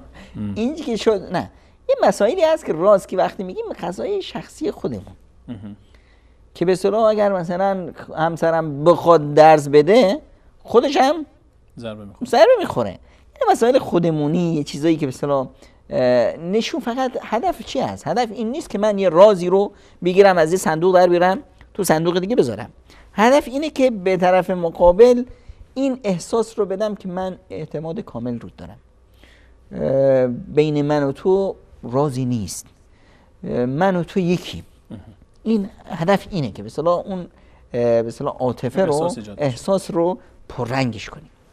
15 تا کلید به ما قول داده بودی، 14 تا گفتید، یکی مونده هنوز، و اگر اینم مختصر بگید تا به سوالای بیننده بپردازیم. این کلید خودش یه برنامه نیاز داره، اما خب مختصر بگم این کلید جوانمردی است. جوانمردی خیلی حرف داره آقای سلیمانی. جوانمردی یعنی اینی که فدای همدیگه شدن. در زندگی خیلی مسائل پیش میاد، بیماری ها پیش میاد، شکست ها پیش میاد، نمیدونم به هر حال زندگی جذر و مدهای خاص خودش رو داره. حالا همونطوری که در راحتی ها و خوشبختی های اول زندگی با هم بودیم، بعد از اون تا آخر زندگی با هم بمونیم. اون کسی که به اصطلاح ابتدای زندگی باش ازدواج کردی فلان، اومد کور شد، اومد شل شد، اومد خدا نکرده براش یک اتفاقی افتاد، اومد معتاد شد، الان چه باید کرد؟ خب نمیدونم وقتی که مثلا همدیگر رو قبول کردیم، خب من تنها که نیستم، یه خانواده‌ای دارم، خانواده من هم ممکنه که خدای نکرده دچار یک مشکل بشن، برادر، خواهر، پدر، مادر. در قبال دیگران من یه مسئولیت‌هایی دارم، قدردانی از اونها و مراعات کردن این یعنی مروت، یعنی جوانمردی. جوانمردی در اخلاق درست هست، جوانمردی در رفتار درست هست، جوانمردی در کنار هم دیگه بودن در مشکلات هست. جوانمردی به کل معناش خیلی مهم هست در زندگی، که این خودش مثلا شما رو چه چیزی بین شما و بین به اصطلاح برادر خانمت یا نمیدونم خویشای خانمت شما رو جمع کرد؟ هیچی مگر همین خانم. وقتی شما به اونا میرسید، به خصوص به پدر مادرش، خب وقتی میگم که وقتی به پیامبر گفتن که بهترین و عزیزترین اشخاص پیش شما کی از گفت عایشه، وقتی گفتن از مردا پدرشون، خب این چه معنای بزرگی هست. وقتی که تصور کنید عایشه ام المؤمنین رضی الله عنها وقتی که میشنوه که از مردا عزیزترین شخص نزد پیامبر پدرش، احساس قشنگه. خب یعنی اینی که به اصطلاح میدونه که این عزت، این نمیدونم چی، سببش منم. حتی اگر سبب نباشه، حتی اگر شما ایجاد میشه، این احساس خود به خود ایجاد میشه. الان اگر داره به من، شما وقتی که خوبی میکنید به پدر مادر به اصطلاح همسرتون، خب این معنا چی میرسونه؟ یعنی این زن در مقابل بعد از اون اگر هر اشتباهی از شما ببینه یا مرد، میتونه این رو اصلا نبینه، احساس میکنه که این وجود نداره. چرا که این به اصطلاح جوانمردی به اصطلاح این مسائل رو در خانواده چقدر عمیق میکنه و عشق رو چقدر رشد میده. مسئله بسیار مهمیه محترم دکتر. حقیقتا مسئله جوانمردی که اشاره فرمودید، چون واقعا خیلی کار سختیه که انسان از ابتدای زندگی تا آخر زندگی بعد از جذر و مدها با تر خوش که همسرش بسازه و مخصوصا خدای نکرده حادثه پیش بیاد، اتفاق پیش بیاد که در جسمش تاثیرگذار باشه و شخصیتش، مکانتش و همچنان انسان پایبند باشه به اون به هر حال پیمانی که بسته. این رو احساس میکنم که هر کسی نمیتونه انجام بده مگر اینکه 14 تا کلیدی که قبلا شما گفته بودید همه اونا رو انجام داده باشه که بتونه طاقت این یکی هم داشته باشه. دقیقاً یک فیلم بسیار زیبایی هست که کاش دوستا ببیننش. یک آقایی هست، پیرمردی ترک هست، خب این میاد چقدر خدمت میکنه به خانمش، غذا میده تو دهنشون، نمیدونم کمکش میکنه، طولن اون از بین رفته. ازش میپرسند که اصلا خانمت تو رو میشناسه با این وضعی که داره؟ میگه نه، چند ساله که خانمم اصلا منو نمیشناسه، یادش نمیاد، تشخیص نمیده. میگن چرا پس شما اینقدر بهش میرسید؟ میگه من که میشناسمش. خیلی زیباست، خیلی احساس زیبایی. واقعا اینو میگن عشق صادقانه. واسه همین میگیم که عشق جاویدان هست. عشق نمیمیره، عشق پژمرده نمیشه، عشق همونی هست که بسیار ما میسازیمش، وقتی هم ساختیمش جاویدان میمونه. خیلی ممنون. اجازه بدید بریم سراغ تماس‌های پیام‌های بینندگان عزیز. بیننده‌ای بعد از سلام فرمودن که خسته نباشید، سلامت باشید. اگر صبر داشته باشم به کسی که میخوام با هم ازدواج کنیم میرسم؟ لطفاً راهنمایی کنید. اینی که به کسی که میخوام، من میخوام، این من میخوام علامت درستی نیست. یه چیزی من میخوام اما واقعا تو این خیر من هست. پیامبر اکرم صلی الله علیه و سلم به ما یک نوشدارویی نشون دادن که اینو اگر استفاده کردیم به هدف میرسیم.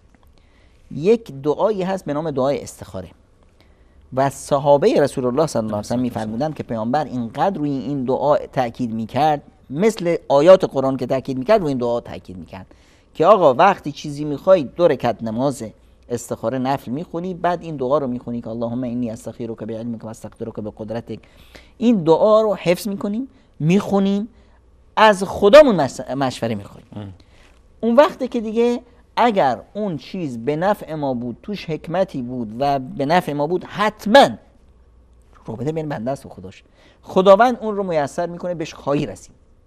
و اگر در اون خیر تو نبود، خداونده که صد راه ها رو به وجود میاره و اون از دلت میره و اون چیزی که برات مهم هست و خوب هست و به نفع تو هست، اون رو خداوند بهت میده و با اون راضی خواهی شد.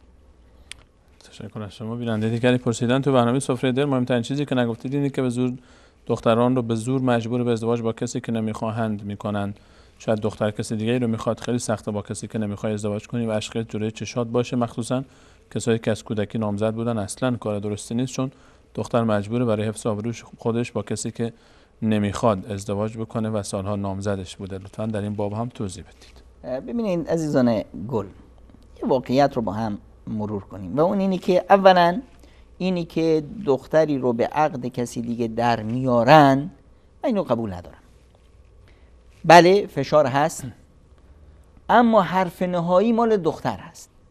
خب الان شما اومدی در مقابل این فشارهای اجتماعی، فشارهای پدر مادر خانواده هر چی که باشه، الان خودت میگی که نمیدونم به خاطر آبرو. بله. وقتی که به خاطر آبروی خودت یک ازدواجی رو قبول کردی، خب اینجا یعنی چی؟ شما اومدید امضا کردید پیش خدات که ای خدایا من قسم میخورم که این طرف مقابل رو خوشبخت کنم. آقا تو نمیخوای، طرف مقابل چه گناهی داره که با یه چه عشق و علاقه اومده؟ خب اینجا چه باید کرد؟ اینجا جوون مردی رو باید نشون داد که من که نمیخوام الان میخوام. این کلیدای عشق رو میاری عملی میکنی، عشق ساخته میشه. عزیز من تو که میخواستی فلانی رو نمیخوام، فلانی رو میخوام، الان بیایم با هم فلانی و از فلانی چقدر فرق دارن، شکل و قیافشون، حالا این یه مقداری روشن‌تره و یه مقداری تاریک‌تره. خب نمیدونم این خوش اخلاق‌تره اون نمیدونم، بابا اون که خوش اخلاق‌تر نیست خوش اخلاقش کن. اونی که کوتاهی هایی که در اون هست و من تصور میکنم که اونی که برای من میخواستمش این ویژگی رو داره، چرا من این ویژگی رو تو این نسازم؟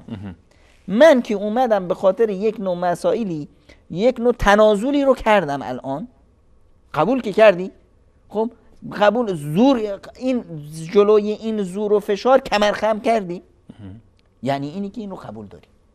پس این چیزی که به اصطلاح میگیم که به اصطلاح ازدواج اجباری شده و فلان، این رو باید از سرمون بندازیم بیرون. قبل از اینکه ازدواج بکنی هر کاری دلت میخواست میتونستی کردی، نکردی، ازدواج شد، الان دیگه این وسوسه رو از کنارت بذار. این کاری که میشه همون ابو جهل ابو لهب ها هستن که تو شکمت دارن عربده میکشن، اونا رو بنداز بیرون و عشق رو بساز. عزیز من عشق ساختنیه، عشقی قبل از ازدواج وجود نداره، دروغه، هر کی گفته دروغ گفته. این یک به اصطلاح احساس سرابگونه ای هست که ما خودمون رو گول زدیم. بیاییم با واقعیت زندگی بسازیم و عشق رو در زندگیمون خودمون با دست خودمون بسازیم. ما هم یه مقداری از کلیداشو خدمت شما عرض داشتیم. خیلی ممنون. البته خدمت بیننده عزیز عرض بکنم، شاید شما بیننده کل مجموعه سفره دل نبودید، ما بارها درباره ازدواج اجباری و اختیار به هر حال دختر در ازدواج صحبت کردیم و برنامه‌ها در این باب داشتیم که میتونید به آرشیو ما مراجعه بکنید تا جناب دکتر چایی بعدیشون هم بریزن و میل کنن. بیننده دیگری در همین باب باز جناب دکتر با محتوای دیگری، خواهری گفتن که من شوهر دارم ولی یک مرد دیگری رو دوست دارم، چیکار کنم؟ شما خواهر عزیز بیمار هستی، یه بیماری نفسانی داری. این دلیل بر این داره که شما قلبت خالی هست. ما لیوان خالی نداریم، لیوان خالی پر از هواست، یعنی خالی نیست. الان توش چای هست، قبل از این چای هوا بود. پس اینه که شما یه قلبی داری پر از هوا و هوسه. شوهر دارم کسی دیگر رو دوست دارم، امکان نداره یه زنی در قلبش بیش از یک نفر رو جا بده. پس اینجا یک مشکلی شما دارید. مشکلتون یا چشم هم چشم چرانی هست، یا نمیدونم فیلم‌های مبتذل و نمیدونم فرهنگ‌های مبتذل به شما سرایت کرده. کارت اینه که الان شوهر داری، شاید از اخلاق و رفتار و شخصیت شوهر به خیال خودشون راضی نیستن، از اخلاقش راضی نیستی، از دیانتش راضی نیستی، از شکل و شمایلش راضی نیستی، هر چی که باشه اینا همه ساختگی هست. اخلاق بد رو میشه درستش کرد، نمیدونم شکل و شمایل رو میشه زینت داد، عشق رو میشه ساخت خواهر من. اما امکان نداره که شما بیایید عشق رو بسازید در قلبی که توش یک نامحرم هست. پس اینی که باید توبه کنی و برید که چی. اگر نمیتونی بهترین کارت اینه که از سر راه این مردی که داری بهش خیانت میکنی بیر کنار، برو مردونه بگو من طلاق میخوام، من این شوهر نمیخوام. اما میدونید که با این کارت چه ضربه‌ای به خودت میزنی. اولا اگر اون کسی که به اصطلاح شما ادعا میکنید دوستش دارید به شما اشاره کرده که با شما ازدواج میکنه، من به شما قول میدم اولا باید ازدواج نخواهد کرد. اگر ازدواج کرد ازدواج شهوانی خواهد بود و بعد از 1 ماه طلاق عاطفی در خونه شما داد خواهد زد، چون که اون مرد میدونه که شما در زن یه شوهر داشتید و به خاطر اون به شوهرت خیانت کردی. چه کسی تضمین میکنه که به خاطر کسی دیگه باز به این خیانت نکنی؟ شیطان که نمرده است. پس نه یا ریسک نکن. بعد از اینکه ازدواج کردی میبینی که اون فرار خواهد کرد بعد از اینکه طلاقتو گرفتیم. اگر به اصطلاح فرار نکرد به اصطلاح به این مصیبت گرفتار میشی، و اگر فرار کرد بعد اسمت میشه زن عریان، در هیچ جا نداری. در خونه پدر مادر اون شخصیت دختری رو نداری ها. در خونه نمیدونم اطرافیان و همسایه و خیشا به عنوان یک زن عریان بهت نگاه میکنند. خونه عمو رفتی دیگه اون عموی قدیم نیست ها. به اصطلاح دخترها عموها به اصطلاح زن عمو همه بهت نگاه میکنند که این اومده که بچه‌مو شکار کنه. اون جایگاه رو نداری. خونه همسایه میری زن همسایه اون به اصطلاح لطافت قبلی رو نخواهد داشت، میگه که اومدی که شوهرشو به اصطلاح گل بزنی. پس این تبعات بعدی رو زیر نظر بگیر، بعد واسه خودت رو تصمیم بگیر. خیلی ممنونم. بیننده دیگری برادر عزیزی فرموده من با همسرم مشکل دارم، من میخوام زندگی کنم با ایشون و دوستش هم دارم، اما همسرم نمیخواد با من زندگی کنه، هی از من طلب طلاق میکنه در حالی که بچه 5 ماهمونم هنوز ده شکمشه.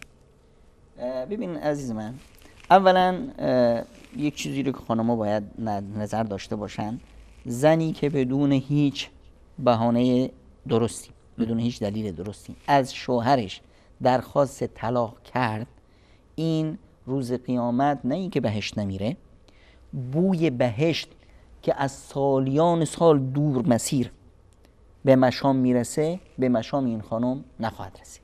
این یکیش. دوم اینی که شما میگید که زنت بچه 5 ماهه داره. عزیز من، این زن یک زن بیمار هست. شما رو هم خداوند 2 تا گوش داده، یکی کافی بود، اما 2 تا داسته واسه چی؟ واسه اینکه از این بشنوی از این بندازی بیرون. الان یک زن بیمار داره یه حرفی رو میزنه، شما نباید اصلا این حرف رو بشنوی، انگار نه انگار که چیزی شده. چرا؟ چون که زنها به خصوص در این به اصطلاح زنها خیلی به اصطلاح دچار تغییر و تحولات جسمی میشن که این خود به خود بر بعضی از زنها تاثیر عاطفی میذاره. خب به اصطلاح عادت ماهینه دارن در وقت به اصطلاح به خصوص زایمان این 9 ماه زن یه زن نرمال نیست ها. تصرفاتش، عصبی بودنش، نمیدونم اینا رو باید تحمل کنید. به خصوص بعضی از زنها در زمان حاملگی 9 ماه حاملگی کلا از مرد متنفر میشن. طبیعت بعضی از زنها اینطوری. خب شما باید این رو درک کنید. این مسائل رو همینجور به شوخی بگیر، به خنده بگیر. یکی از ترفندهایی که ما قبلا هم بهش اشاره کردیم به اصطلاح نه خود رو به اصطلاح به کوچه علی چپ زدن، نشنیدن، اینا رو اینجور بی توجهی بگیر و در مقابل اینها این به اصطلاح 15 کلیدی که ما دادیم اینا رو خوب عملی کن کلیدای عشق، میبینی که مثلا همین زنی که این مشکل رو داره، با اولین همین که گریه بچه اومد رو زمین، بچه متولد شد، ببین که چطور دورت میچرخه. خیلی ممنون. بیننده دیگری خواهری بعد از عرض سلام گفتن که من و شوهرم همدیگر رو خیلی دوست داریم، ولی شوهرم با این دختر حرف میزنه، منم به خاطر اینکه ناراحت نشه بهش چی نمیگم، ولی خیلی میترسم که اون دختری گمراهش کنه. حالا چیکار کنم که شوهرم رابطه‌شو رو قطع بکنه؟ خواهر عزیز، این بسیار بیمی که شما دارید کاملا طبیعی است و بیانگر عشق صادقانه شما به زندگی و همسرت هست. شما فقط میتونید با عشق متبادل، خب اون چیزی که باعث شده که شوهرت بسیار چشمش به نامحرم باشه، کاری که شوهرت میکنه کار بسیار اشتباهی هست. شما اولا باید فضای خانواده رو یک فضای عبادی روحانی بکنید. خب کلید عبادت که خیلی مهمه، این رو باید تو خانوادت پررنگ کنی. اگر چیزایی هست که به اصطلاح فضا رو به شیطان زیاد کرده، مثلا یک شبکه‌های مبتذلی رو تماشا می‌کنی تو خونه‌تون، یا به اصطلاح فضای خانواده یک فضای درست نیست، این رو درست کن. دوما اون کمیای به اصطلاح عاطفی که در همسرت هست اون رو پررنگ کن. و یک کاری که بسیار مهم هست، اینقدر صمیمی باش با به اصطلاح با همسرت. حالا چطور به چه تعبیری به شما برسونم، اینی که به اصطلاح کاری بکن که دیگه نای حرکت نداشته باشه. حالا گمانم که رسید. کاری کن که نای حرکت نداشته باشه. ببینید عزیز من، انسانی که سیر وقتی از خونه میره بیرون جلو کباب جلوش بذارن دیگه اشتها نداره برخوردن. حالا سیرش نکن، اینقدر شکمش رو چی میگن پرخوریش که دیگه اصلا به اصطلاح فکر این به ذهنش نرسه که به زن دیگه چپ نگاه کنه. خیلی ممنونم از شما جناب دکتر. بیننده دیگری فرمودن سلام علیکم. السلام، من 24 سالمه، با پسر یک خانواده روانی ازدواج کردم. به تعبیر خودشون، اگر تعبیر مقدار نامناسب است ما پوزش می‌طلبم، ما چون هرچی از عزیزان میفرستن همونطور میخونیم. من شوهرمو دوست دارم ولی اون اصلا به من اهمیت نمیده و معتاده. بعد چیکار بکنم که رابطه‌مون خوب بشه؟ فحاشیام زیاد میکنه. ممنونم یک راه پیش پای من بگذارید. درباره اون مورد و حالا مواردی که یکی از طرفین معتاد میشه در کل، اگر حالا چه خاص به این خواهرمون و چه به خاص به همه عزیزانی که مبتلا شده یکیشون به اعتیاد، چه پیشنهادی دارید؟ متاسفانه در فرهنگ ما معتاد رو ما وقتی که حرفش رو میزنیم، حالا بگیم که فلانی شراب میخوره، فلانی نمیدونم کار فاحشه میکنه، همچین میگذره، اما معتاده. خب اینقدر بزرگش کردیم که انگار که مثلا حیوان شده، انگار که از جنس آدمیان اومده بیرون. بابا معتاده یعنی بیماره. خب جوان مردی کجا رفت؟ خب یه معتادی بود، خودش رو اومد دو دستی تقدیم تو داد. الان به جای اینکه بیایی به اصطلاح دو راه داری، یا بندازیش دور و خودش بری از سر راه کنار که خودت پیامدهای بعدیشو میدونی، یا اینی که آقا من خونه ای دارم سقفش خرابه بیام اصلاحش کنم. خب خانواده روانی بودن، الان فهمیدی روانی بودن، قبلا کجا بودی؟ پس اینه که روانی نیستن. شما چون که به اصطلاح الان یک مقداری عصبانی هستی، یک مقداری ناراحتی، حالا سفید و هم سیاه میبینی. اینه که بس بیاییم با واقعیتی که هست کنار بیاییم. واقعیت کنار اومدن با واقعیت یعنی قبول واقعیت نیست، یعنی تلاش در اصلاح این محیطی که هست. حالا شما تصور کن که شما یه پرستار هستی در یک خانواده روانی با یه معتاد، بیا اینا رو درستشون کن و بدون که هر کاری هر تلاشی در این زمینه بکنی همش عبادت هست و پیش خداوند اجر خواهی داشت. در چشم این خانواده، در چشم مردم بزرگ میشی. بعد زبان 20 سال تربیت نادرست شده، شما بیاد 20 سال دیگه روش کار کن تو تربیتش کنی درستش کنی. احساس میکنی خودت میگی که اینا رو. کسی که درک میکنه صاحب مسئولیت هست، کسی که یه درد رو میشناسه صاحب مسئولیت هست. شما دارید این حرفو میزنید یعنی اینه که شما درک دارید، شعور دارید، میفهمید که این مشکل هست. بیا درستش کن. این گوی این میدان. بسم الله. دقیقاً. ممنونم. احمد جان فرصت داریم بازم سوال مطرح بکنیم یا ببندیم برنامه رو؟ تا پاسخ ندیم من سوالا میپرسم، پاسخ من رو بعد وقت داریم. بیننده دیگری فرمودن که سلام عرض ادب و خدمت هر دو استاد بزرگوار. علیکم السلام. برنامه سفره دل. سوالی داشتم. من با شوهرم مدت 2 سال در آلمان زندگی میکنم. 20 سالمه، 2 طفل دارم، یه پسر و یه دختر. در اینجا تربیت کردن یک فرزند مسلمان خیلی سخته.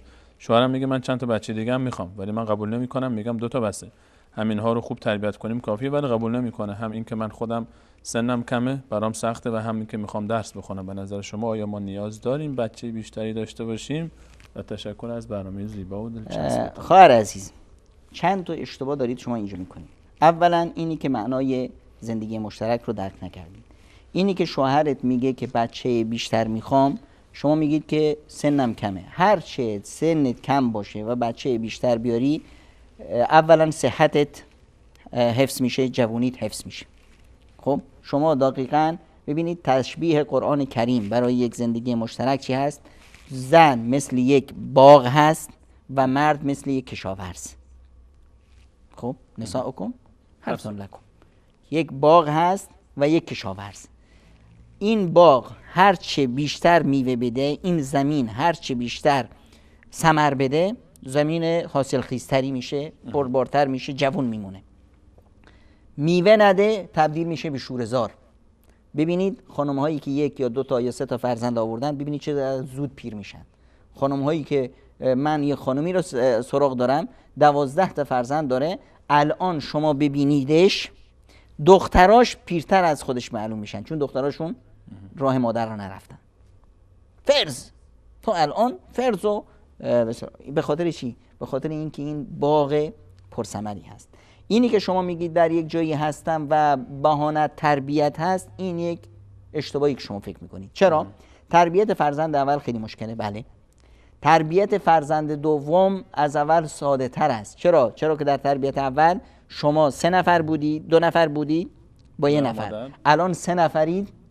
خب فرزند اول هست و نقش فرزند اول در تربیت فرزند دوم از هر 2 تای شما بیشتره، چون بیشتر باشه. بعدش فرزند سوم که اومد الان 4 نفرید. فرزند 4م که اومد الان 5 نفرید. هر چه فرزندا بیشتر بشن، یه وقتی هست بعد از فرزند 5م نقش پدر مادر در تربیت فرزند 6م تقریبا 1/10 هم نمیشه. شرطی که خوب تربیت کرده باشن اولیار. این فضا رو شما الان میگی که تو 2 تا فرزند داری، 2 تا رو که تربیت کردید، برای سومی اصلا محیط جامعه تربیه‌ای ساخته شده است. برای 10می دیگه الان شما بگیرید بخوابین. یه فضا، یک جامعه کوچیک تربیت شما این بس همه این بهانه‌های شما بهانه‌های نادرستی هست. درس میخونن ایشون. این چی؟ میخواید درس بخونید، در هنگام به اصطلاح شما ازدواج کردی که درس بخونی، ازدواج کردی که خانواده بسازی. میخوام درس بخونم، بله فضاهای زیاد هست. درس خوندن همش که به دانشگاه رفتن که نیست. دانشگاه مجازی میاد تو خونت. خب نمیدونم خودت میتونی مطالعه بکنی، بری در به اصطلاح همون دانشگاهی که به اصطلاح میخوای درس بخونی، همون رشته، میگن آقا رشته رو نمیتونی غیر حضوری بیای داشته باشی. نمیدونم به اصطلاح این بهانه نیست. میتونی هم درس بخونی، هم بچه دار بشی، هم زندگی تو بسازی و هم جوونی تو حفظ بکنی. شما بس حمایت میکنین از شوهرشون؟ درخواست شوهرشون خیلی. و یک چیز نقطه دیگر هم اضافه کنم، هر کشاورزی زحمت میکشه، اگر زمینش بار نداشت چه کار میکنه؟ ولش میکنه، میره یه زمین دیگه میخره. خطرناک شده کرد. دقیقاً. تهدید میکنه. در خانواده هایی که شوهر فرزند میخواد، این شوهر از زندگیش هدف معین داره. نشد این شوهر میره فرزند رو از یک باغ دیگه‌ای به صورت درختش اونجا میکاره. دقیقاً قضیه تشبیه یک بابا کشاورز چیکار میکنه؟ کشاورز میاد زمین رو پاک میکنه، سنگریزه ها رو میبره کنار رو نمیدونم فلان رو شخم میزنه، آبیاری میکنه، همه این کارا رو میکنه که چی؟ محصول بگیره. محصول نگرفت میره جا باغ دیگه میگیره دیگه. دقیقاً. غیر مستقیم تهدید کردن خواهر بزرگوار و همسر دوم. آخرین سوال. با سلام، خسته نباشید آقای دکتر. جناب دکتر، زنی که مطلقه یا بیوه باشد آیا حق انتخاب برای زندگی دوم نداره؟ زنی که مطلقه یا بیوه باشد حق ازدواج مجدد، حق انتخاب همسر رو داره. هیچ کسی حق نداره که جلوی اون رو بگیره. میتونید مشوره کنید، براش سعی کنید. اصلا جامعه وظیفه داره برای این هر زن مطلقه یا بیوه‌ای دنبال شوهر باشه. این زن مطلقه شاید پدر مادرش از دست داره، شاید این وظیفه جامعه هست. پدر مادر نمیدونم شاید فرزند داره، فرزندا خوششون نمیاد مادرشون شوهر بگیره، اینه که جامعه وظیفه داره. منی که شنیدم در همسایگی ما در به اصطلاح این ور اون ور خویشای ما یه زنی هست که به اصطلاح هنوز جوونه، بچه هم داره یا نمیدونم مطلقه است فلان هست، باید در تلاش باشیم که براش یه شوهر مناسب پیدا کنیم. این حقشه. نکردن، جامعه نکردن، خودش باید در تلاش باشه از کانالایی که به اصطلاح شخصیتش رو خرد نمیکنه، از نمیدونم افرادی که محترم هستن بهشون میرسونه که به اصطلاح من دنبال یک شوهر مناسب هستم، هیچ ایرادی نداره. خیلی ممنونم جناب دکتر. اگه اجازه بدید انسان ها همش مونده جناب دکتر، در برنامه فکر کنم مجبور بشیم کانی برنامه اختصاص بدیم برای پاسخ به این حجم سوال های شما بینندگان عزیز. تشکر میکنم از اینکه وقتتون رو در اختیار ما گذاشتید. پایان سخن شما با بینندگان است. پایان سخن اینه که عزیزان من، این مسائلی که ما ایراد میکنیم و اینجا ذکرش میکنیم این شکرانه داره. اعملوا آل داوود شکر، این یه نعمت الهی است، ما یه چیزا رو یاد گرفتیم. شکرانه این نعمت اینه که اینها رو به دیگران پاس بدیم. الحمدلله الان امکانش خیلی زیاد هست. این فردا تو رو یوتیوب میاد به یک دیگه پاس بدیم، در جلسه تو فیسبوک هست، در هر به هر صورتی که میتونیم این مفاهیمی که در جامعه ما روش کار نشده اینا رو پاس بدیم و در ساختن خانواده ها، در آباد کردن خانواده ها سهیم باشیم. هر گونه مثلا حرکتی در این مجال عبادت هست، چون که درگیری مستقیم به شاخ شدن با فعالیت شیطان. خیلی ممنونم، تشکر از شما جناب دکتر که وقتتون در اختیار ما بینندگان عزیز گذاشتید. همچنین از همه شما سروران خوبان که تا این لحظه برنامه خودتون یاری کردید تشکر فراوان دارم. تشکر ویژه از احمد جان، فرید جان، منیر احمد، حمزه عزیز اینجا داخل استودیو، محمد جان و همه عزیزانی که تلاش میکنن تا این ارتباط بین ما و شما برقرار بشه. در پایان برای همه گذشتگانمون، پدران و مادران، خواهران و برادران، همسران و فرزندان، اقوام و خویشاوندان، اساتید و شاگردان، دوستان و آشنایان و همه گذشتگان امت اسلامی از ابتدا تا به امروز تقاضای رحمت، بخشش و مغفرت از الله متعال داریم و برای خودمون هم استقامت بر مسیر توحید و رضایت الله متعال و حسن خاتمه تا آخرین لحظه این دنیا و کسب رضایت الله متعال. تا برنامه بعد همه شما عزیزان رو بر الله متعال میسپارم. الله یار و نگهدار شما. سلام حضرت شیخ، خیلی شکرم.